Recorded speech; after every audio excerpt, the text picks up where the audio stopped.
host, Jay Miller. This is our first episode, and our very first guest is none other than pitching coach for our softball program, Jordan Anderson. Jordan, welcome. Thank you. So my first question is, how does it feel being the very first guest on a show that has been predicted by professionals to last as long as Grey's Anatomy? How does that make you feel? I don't feel any kind of way, actually. I don't know. I don't really care. So for those of you who do not know, Jordan has been here this is year 5, is that correct? Yeah. I've known Jordan for 6 years. It's been a long, tumultuous relationship, friendship as a player and now as a coach with me. So let's get into that. You've had an interesting route actually getting to Lake-Sumter State College, as you are originally from the state that is round on both sides and high in the middle, which is Ohio. the great state of Ohio. So how does that come about? How did I get here? Yeah, what brought you from Columbus, Ohio to Leesburg, Florida? One of the girls I played with in high school, she ended up coming to Florida to play softball as well, but she went to a different JUCO. So I thought I wanted to follow her and come to Florida as well. So I ended up going to camp that you were at College of Central Florida. And at first I didn't want to go here because he was wearing a green shirt that had Santa swinging a bat, and I thought he was really weird.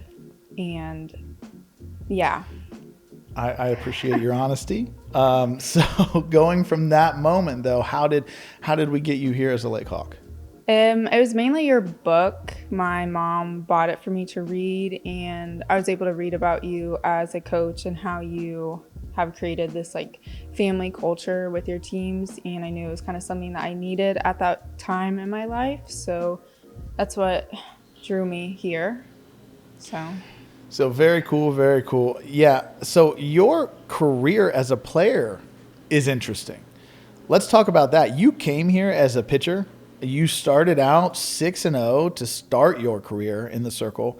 An arm injury derailed your season, which eventually turned into Tommy John surgery. Fun fact, I've had Tommy John surgery. We actually share the same surgeon, and she hates when I bring that fact up to everyone. But you have your surgery. You come back actually as a hitter and a pitcher. Tell me what that experience was like, going from just a pitcher, a PO is what we call them, pitcher only, to, you actually revealing that you are an athlete and coming back and hitting. Well, I was having a problem with my elbow. It wasn't rehabbed properly, so I needed something to keep me sane while playing softball, and I thought hitting might be fun. So I was able to hit BP in January. I had my surgery in July, so that's 6-ish months, I think, and it just kept me sane while trying to rehab my elbow to pitch, and it was fun, so I just kept doing it. Jordan once gave up a 2-run home run as a pitcher, and then the next inning hit a 3-run home run to take the lead in her own game. So fun fact. Fun facts. Let's play a game that is absolutely sponsored by no one called Fact or Fiction. Are you ready? Sure. Fact. You hit multiple home runs in your career. That's a fact. That is a fact. Okay. Now, fact or fiction, the coaching staff was so impressed with your hitting, they gave you an opportunity to play outfield in practice. Okay. No. Fact or fiction. Is that fact or fiction? This is a fact. That's a fact. But Okay. just to clarify, he gave me an opportunity to play outfield, and then he moon rocketed a ball over my head, and it hit off the fence. So I'm in right field, I see it, and I watch it go over my fence, and I watch it go over my head, it hits the fence, and then I was done. That was my chance for outfield, and he ruined it. So yes, that's a fact, but it's his fault. The next question would have been fact or fiction. It went terribly bad. That is a fact. It did go terrible. Here's what I will say. Your athleticism to jump as high as you could for a ball that was 20 feet over your head was impressive. impressive. And that was the last time, folks, Jordan played the outfield. I tried. So now here we are. We are present day. You are now a coach here. You spent 3 years as a player, your first year as a pitcher, the second year you redshirt, and then the third year you come back as a hitter and a pitcher. So you have had a lot of experience doing a lot of different things. Even the year you were injured, you were able to sit in the dugout yourself and Kaylee Thomas, and I talked to you as if you were my bench coaching staff. So you got to see another side of it there. But tell me the biggest difference you've seen moving from one side of the game as a player to the other side as a coach. I definitely noticed a lot of things that I didn't notice as a player, and like the decisions that some more players make, I'm like, did I do that like when I played here? Because I mean, they're 18, 19 years old, so they're funny. I don't know what else to say. No, it's okay. We joke that, so we have 15 new kids this year on our roster, and sometimes we think, man, we have a whole group of 13th graders. And so your maturity coming down here from 1,400 miles away is impressive. But the recruiting aspect, you've had to recruit for the first time. How have you dealt with that? It's different. I've noticed, like, when I was in high school and I was trying to get recruited, I was always really nervous to talk to coaches, and I was really shy. And now as a coach, I'm still shy to talk to recruits, and I don't know why, because I know that they're scared to talk to me, but I'm literally just a person and it's not anything different. So it's weird, like, knowing where I was in high school and I'm like, oh my gosh, it's a college coach, like, they're scary, but in reality, they're literally just a person. And now I'm a college coach, and it's just like a weird comparison, I guess. But it's definitely a different dynamic. I once told Jordan before she went out recruiting, they are more afraid of you than you are of them, and that's really it. Yeah. Now, instructing our pitchers one-on-one, being on the complete other side of that.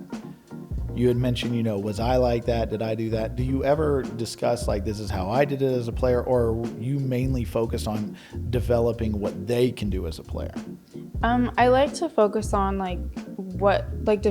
developing them as a player, because obviously I pitch different than every single one of my current pitchers. So, and they're 18, 19 years old, so they've already fully developed their mechanics. So it's kind of hard to completely change the way that they throw. So I just like to tweak things and kind of explain, maybe we'll hold the ball differently, like a grip, but yeah.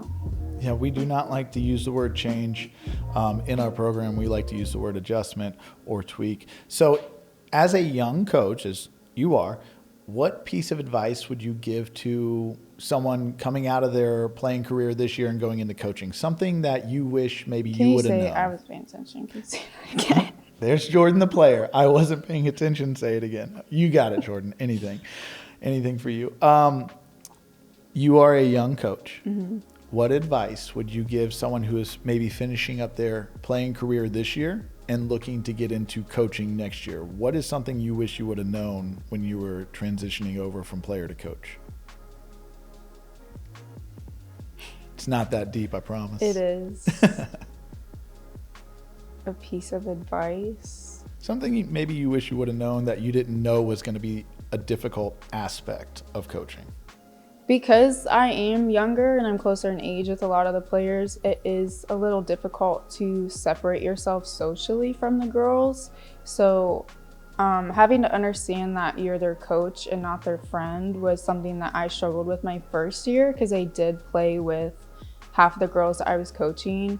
So separating yourself from them as a friend is probably the biggest piece of advice I can give you. It's challenging the first couple of weeks, but once you understand that you are their coach, it gets a little bit easier. And explaining to them that you're their coach, not your friend, not their friend, they should be able to understand that and not bring things to you that you shouldn't be knowing, if that makes sense. I know this is your last year here at Lake-Sumter, and you'll be heading back up north to the greatest state in the union. You've been incredibly successful. This is a fact that your mom once told me I was a big part of that process. So never shout said out that. to Leash. But what has been your favorite memory so far as we head into your final season? I don't know. It's kind of sappy, but when we won the state tournament against Pasco and just like running on the field to give Allie a big hug, and just like we had this stupid flag that said you just got beat by the Lake-Sumter Lakehawks, and KT, every time we would win, she would take the flag and run it across the field. And that was my redshirt year, so I didn't get to be a part of the team on the field, but I was there in the dugout for them. So just like being able to run out of the dugout and give Allie a big hug after she pitched so great during that game, that was probably one of my favorite memories. But Yeah, that flag, I didn't even know that came out until I watched the video after the game, and I was like, are you serious right now? that is the greatest invention ever. That it's been passed down from Lake-Sumter State College softball team to next one to the next one, and I don't know where it resides now, but it always makes an appearance every single year. So are you ready for a lightning round? What is that? Exactly. So a lightning round is where I come at you rapid fire questions. There's Okay. going to be 5 or 6. Okay. And I need an answer quick, Okay.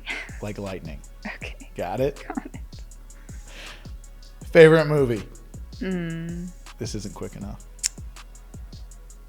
I don't know. Go-to movie. Come on, I know you're a Harry Potter fan. Oh, the third Harry Potter movie, Prisoner of Azkaban. Prisoner of Azkaban, the only book I read twice. High five for being a nerd. Okay. No? Okay, cool. Okay. The beach or the mountains? The mountains. Good answer. Good answer. Favorite go-to restaurant? Chick-fil-A. Best teammate from Lake-Sumter State College? I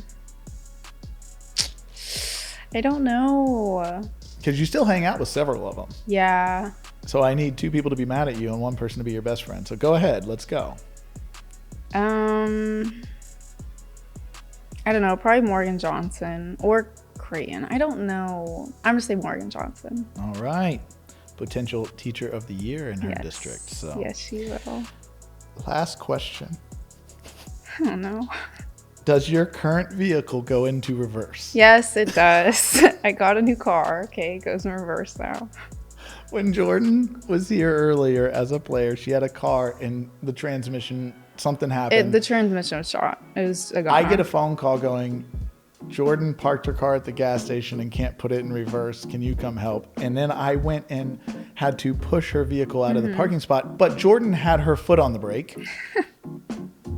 And I struggled mightily. There's a video of it. It's actually really funny. It is. So I'm glad to see that you have grown a little and your car goes into reverse. Do you always get excited every time that it actually goes into gear and you're able to drive in reverse?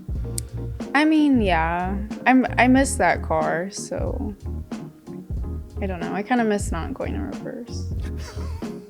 So I don't. All right. So lastly, I've been asking you all the questions. Do you have any burning questions you would like to ask me? We've known each other for 6 years now. I have 2. Oh, let's go. What was your first impression of me? I was like, this kid is either going to be a really good, talented kid or she's going to fist fight me in the parking lot. Okay. I still think that. Go ahead. What's your greatest memory of me? Of you? Oh, okay. Easy. So this was when Jordan had already been diagnosed with her elbow injury. She couldn't feel her fingers, so she would lose, grip on the ball. I don't even remember how the game ended. I do remember the winning run or tying run was on first. There was 1 out. It was late in the game, and I came out, and you're sitting there shaking your hand, and I said to you, I said, your elbow hurt? And you're like, I don't know. And I said, well, the game's getting pretty interesting. What do you want to do? As in, do you want to come out? Do you want to stay in? And she goes, what I want is you to take your bleep back to the dugout so I can keep pitching. I do not know if we won or lost that game. We but lost. Okay.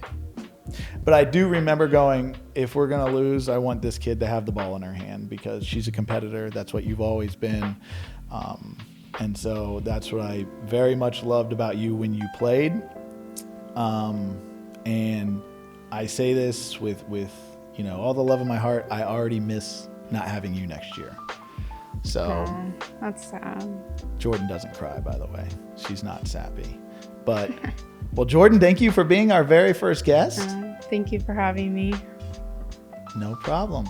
All right, thanks, folks, for watching, and we'll be back with a couple volleyball players on the next episode. Thanks.